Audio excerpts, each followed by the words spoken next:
देखो बर्तमान जदि देखा बैठक आरंभ हो जाए समस्त पूजा कमिटर जी मुख्य अच्छा पूजा कमिटी पक्षर प्रतिनिधि समस्ते आसिक पहुंची सारी police commissioner additional commissioner DCP तसहित आम जदि देखा जे एडीएम उपस्थित अच्छा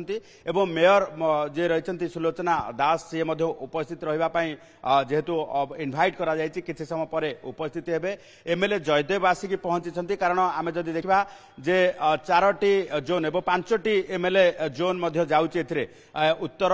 से भली भाबे मध्य एवं आमे जदि एकाम्र ता सहित जयदेव एवं जटणी सबु अंचलर जेहेतु कमिशन पुलिस एरिया रे जाउची तेणु कमिशनरेट पुलिस पक्षरु ये 5 एमएलए को मध्य निमंत्रित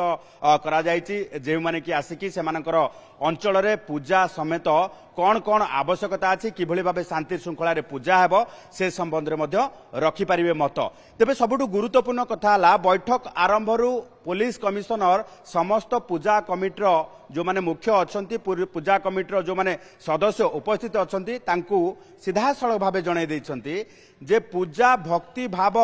एवं पारंपरिक सहित पूजारे किभली भाबे सुरक्षित एवं ट्रैफिक नियंत्रित हेबो से उपरे पूजा कमिटीर समस्त जो माने अछंती पूजा कमिटीर सभ्य पूजा कमिटी ध्यान देबा पई कहा जायछि कारण आमे जो कथा जदि देखिबा जे पूजा कमिटीर बैठक रु आरंभ रु जेतेबेले कुहा जाउतला कमिशनर जेतेबेले तांकर रखुतिले जो रहिछि वक्तव्य रखुतिले सेतेबेले कमिशनर को सीधा सड़क भाबे कहता जे सर्व भारत रे जेतेबेले वर्तमान महिला सुरक्षित बोली भुवनेश्वर शहर को ये रेकग्नाइजेशन मिली ये वर्तमान जो रही जितेबले सर्वभारत रे चर्चा जे भुवनेश्वर रे महिला सुरक्षा अधिक यही प्रति मध्य पूजा समय अधिक ध्यान देवा आवश्यकता रही कमिशनर कहते।